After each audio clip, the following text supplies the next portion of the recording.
Good afternoon. My name is Michael Grice. I'm here with Barry Taylor from Equip for Equality.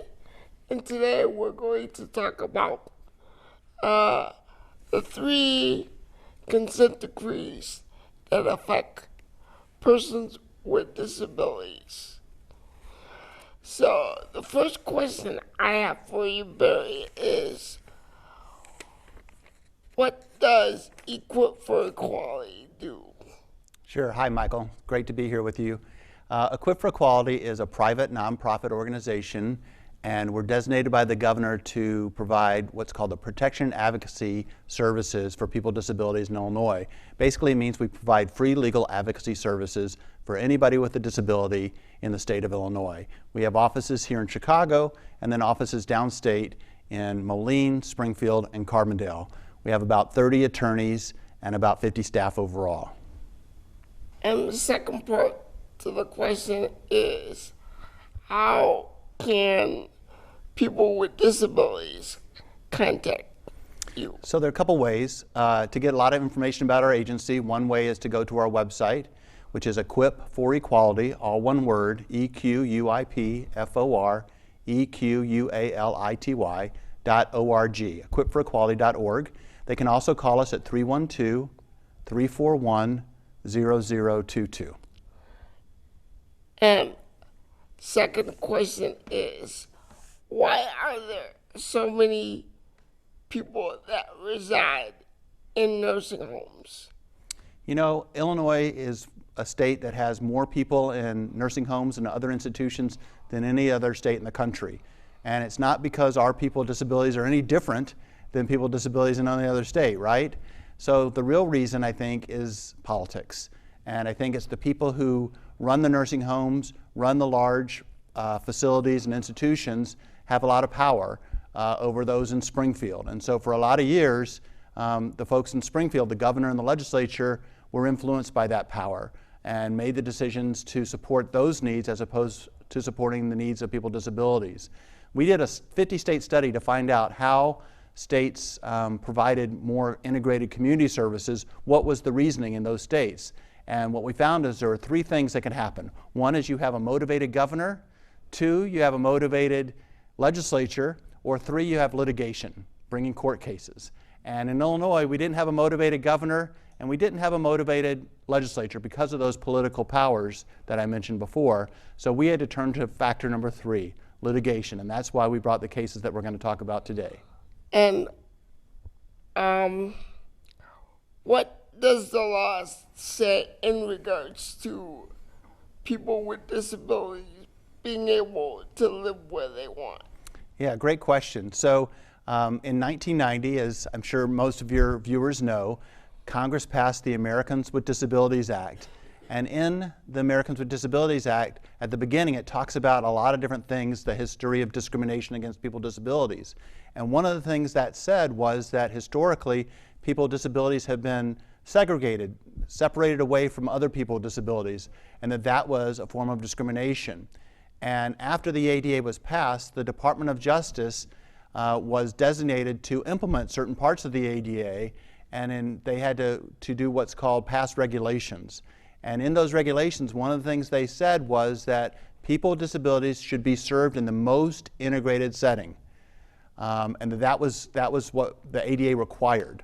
And so that, a lot of people call that the integration mandate. So the ADA itself plus the Department of Justice regulations together say that people with disabilities should be served in the most integrated setting with the supports they need to be successful.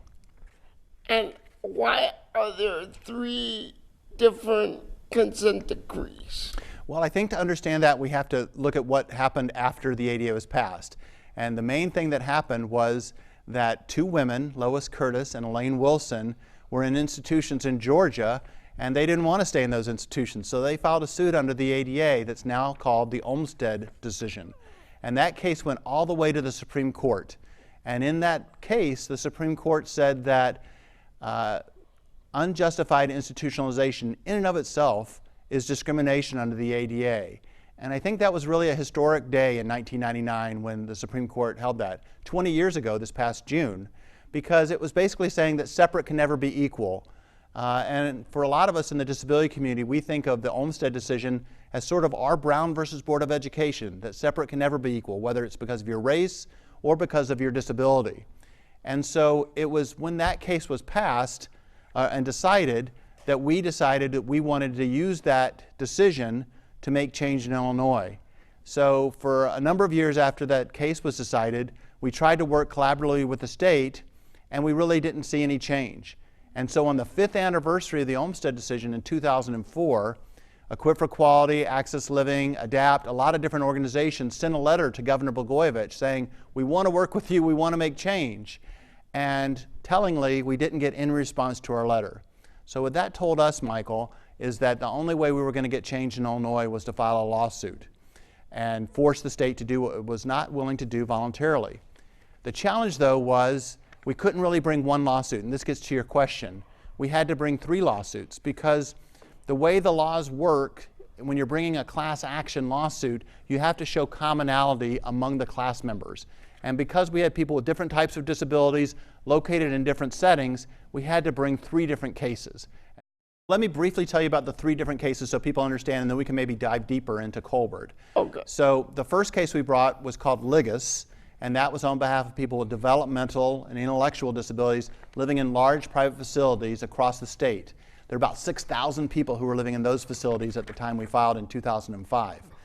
And we brought that case on behalf of folks both in the institutions and those who are on the waiting list living at home, desperately wanting community services and not wanting to go in the institution. So that case we litigate, and we have reached a settlement, and over 7,500 people have been served under that case and are now receiving community services. The second case we filed is called Williams, and that's on behalf of people with mental illness living in large private facilities called Institutions for Mental Disease, which is a terrible name, but unfortunately that's what the facilities are called. Smokes. And yeah, I agree with you. And so over 5,000 people lived in those types of facilities when we brought that case also in 2005. Again, fast forward through a lot of litigation, and we reached a settlement, a consent decree, and over 2,500 people have moved out of IMDs and are now living in the community. And then the third case, Colbert, that you mentioned, some people call it Colbert, but it's Colbert, is a case that's brought on behalf of people who are living in traditional nursing homes. Now what's interesting about Illinois and really troubling is that in most states, only the elderly are those who are served in nursing homes. But in Illinois, we tend to serve a lot of younger people in nursing homes who have physical disabilities and or mental illness. So our nursing homes look a lot different than those in other states. That's just where we dump a lot of people rather than giving them community services. So we thought that case was very important as well, and we brought that in 2007. So we filed that case. Again, we were able to reach a consent decree, a settlement, and since that case has been filed and the consent decree was entered, over 2,500 people have also moved into the community out of those nursing homes in Cook County. The state is currently still trying to comply with all the requirements. They're not meeting all the requirements, so those cases are continuing. What are some of the successes? You know, what's been really exciting is, it's easy to talk about the numbers. I mean, if you add up all those numbers, I think almost 13,000 people have received community services as a result of the 3 consent decrees. But what I like to focus on sometimes is the fact of the individual stories and the differences it's made in different people's lives. And so I've met with different consent decree class members and heard what a difference their life has made as a result of them moving in the community. So people who maybe didn't have any kind of job or weren't able to address their personal needs at all, now that they're in the community, they're living fully integrated lives. They've got a job, or they are seeing their family more regularly, or they are going to social events, or get to go to the theater. I mean, just the things that people not in institutions take for granted all the time are now living fully integrated lives that they're directing themselves. And to me, those individual stories add up to thousands of individual stories and thousands of successes for people who were stuck in institutions for many, many years. So how does this affect Money Follows the Person? Yeah, so Money Follows the Person is a special federal program that talks about when people move out, that money follows them. And so the state has used money follows the person as part of its efforts to integrate people into the community. And what's good about money follows the person is that it requires people to live in smaller settings. So sometimes Illinois has put people in larger group homes, and money follows the person says that you can't move into an 8-person group home if you want to receive this extra federal money. And so that's been great to have that federal law, a program sort of on top of what we already accomplished through the consent decrees to make sure that people are living in the most integrated setting. So for instance, in the Colbert case, the default of where people are living is what's called permanent supportive housing. And what permanent supportive housing is, basically people living in their own apartment with the supports they need to be successful. So if people need somebody to come in and provide assistance with some daily living skills, that's provided in their own apartment. They're not living in a large group home. They're living in their own apartment in a neighborhood of their choosing. Okay, what's the next step for these consent decrees? So, what's been interesting is different consent decrees have had different issues. So the Liggis case, the state has met all of its numbers. It's met its quantitative requirements. They've moved thousands of people into the community and provided those services. But what we've seen is a problem with the quality of the services. People aren't getting what they are entitled to. Sometimes they're staying in their home and not going out into the community like they want. And one of the reasons is because the state's not paying the disability service professionals an adequate wage. Minimum wage keeps moving up in Chicago, but the wages for these workers have not kept up. And so it's becoming harder and harder to recruit people and to retain people as a result. So the monitor in that case, we have an independent monitor in all 3 cases, found the state out of compliance, not because they didn't meet the quantitative, but because they didn't meet the qualitative. And so the state is now working and reviewing its whole rate structure to try to make sure that people are getting the services they need because people are being paid what they are entitled to under the consent decree. Now, under Colbert and Williams, we have a different problem. Instead of the issue of, in Liggis they were meeting the numbers requirement, here the state isn't even meeting their numbers requirement. So last year, they were far short in meeting their numbers in Williams and Colbert. And so the monitor has put together with the state a plan to try to increase the number and move things along a lot quicker than they are than they have in the past. One other thing I just wanted to mention is another component that's really clear in Williams and we're working to have in Colbert as well is what's called closing the front door.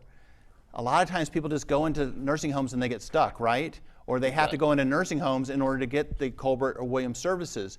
What we're saying is let's evaluate people when they're in the hospital before they go in the nursing home and offer them community services now. So it's called closing the front door. It's also called diversion.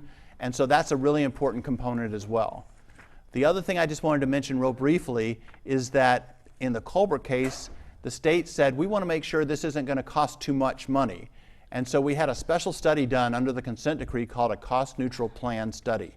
And what that was supposed to show is it cheaper to serve people in the community or more expensive? And what we found was it was significantly cheaper. The state was saving like 1/3 for every class member that moved in the community. So not only is it the right thing to do from a public policy standpoint, but from a fiscal, financial standpoint, it's also the right thing to do. That's a great answer. Appreciate that. Sure. Can you explain the Olmstead decision? Sure. So as I mentioned before, the Olmstead decision was based upon the 2 women in Georgia who lived in large public institutions who want to live in the community. And the state said, yeah, you're appropriate for the community, but we don't have any resources for the community right now. You're going to have to stay and wait. And they said, we don't want to wait. And so they went all the way to the Supreme Court. And the reason it's called Olmstead is the name of the defendant in that case, the Attorney General. His name was Tommy Olmstead. And so I've always regretted the fact that it's called Olmstead because that's highlighting the state official as opposed to the real heroes in this case, Lois Curtis and Elaine Wilson. But because they sued under their initials, it didn't quite have the same sound. So LC or EW doesn't sound the same as Olmstead. So we call it the Olmstead decision. But for me, it's sort of giving credit to the wrong person or recognition of the wrong person. But Ruth Bader Ginsburg wrote the Olmstead decision, and she's the one who said that unjustified institution is discrimination under the ADA. So she was the one who said that really important language that we all really celebrate today, and was the one who wrote that opinion. There was a dissent saying that you had to show a difference how people are treated, without disabilities and with disabilities, and that was Justice Thomas. And Justice Ginsburg said, no, in and of itself, institutionalization, segregation, that's enough to be discrimination under the ADA, which is so important. So I think she gave us a great roadmap on how to really achieve freedom and true integration and true equality for people with disabilities. Now, we know that there's a lot of people with disabilities still stuck in nursing homes because nursing homes don't want people with disabilities to affect their bottom line. What can we do to improve that situation? Yeah, it's a big issue. You're right, because the nursing homes, they're privately owned. They're, most of them are for-profit organizations. They're just trying to make a buck, right? And so it's in their interest for people with disabilities to stay in the nursing homes as long as possible. They want to keep them fully populated. And that's why that whole concept of diversion, of closing the front door, getting people community services before they go into it, is really important. The other thing that's really important is that it's not the nursing homes who talk to people with disabilities about whether they want to move or not. We actually have independent people who do outreach and talk to people who aren't affiliated with the nursing homes. They don't have a financial interest, who talk to them and say, do you want to go or not? And they meet in a private space so that the nursing home folks can't be listening in on that conversation and try to influence them. And then the evaluation of whether they can move or not is also done by somebody who's independent in the nursing home. So that independence, I think, is really, really important and something that's in all 3 consent decrees. But I think part of the problem is the state of Illinois, about 4 or 5 years ago, decided to bring in managed care companies. Right. So they are another gatekeeper. Right. If they don't feel that you can be successful in the community, they have a lot to say whether you stay in the institution or in the community. Right, and you're right. Managed care entities are part of the Colbert consent decree process. We have 2 different ones, Aetna and Illini Care. However, for some people, you can sort of skip the managed care part and be evaluated by a community provider. So a lot of the folks with mental illness in the nursing homes aren't even evaluated by the managed care entities. They're evaluated by the community mental health provider. But even if you are evaluated by one of the managed care entities, if people feel like they haven't gotten a fair evaluation, there is an appeal process, they can also contact us. We are class counsel, so we're not walking away from this case. We meet with the state every month. In fact, after this interview, I'm going straight to a meeting with the state about what they're doing to make sure they follow the consent decree. And I've got several questions based on people who contacted me that I'm going to raise with the state. So people should feel free to contact me or any of my co-counsel if they feel like they're not getting what they're entitled to under the consent decree, and we promise to follow up. Thank you. Now I'm going to give a short personal story of how I got out of the nursing home. Great. In 2014, I transitioned out of a nursing home. But the key thing that I want to mention for me is I was already connected in the community. So I knew what my rights were. And the nursing home could not divert me in the wrong direction. But a lot of people with disabilities don't have that option of being connected in their community. If you're connected and have the right support system behind you, it makes it a lot easier to transition. I've been in the community for almost 6 years now. Great. And I continue to advocate for people with disabilities to live in the most integrated setting of their choice. So, Barry, I'd like to thank you very much for this valuable information, and we look forward to working with you and your staff at Equip for Equality. Thanks, Michael. It's a pleasure to be here, and you're a great example of really a success story under these consent decrees of people who clearly can live in the community, be successful. You're interviewing me for a TV show. No reason for you to be in a nursing home, no reason for thousands of others either. So keep up the great work. Thank you.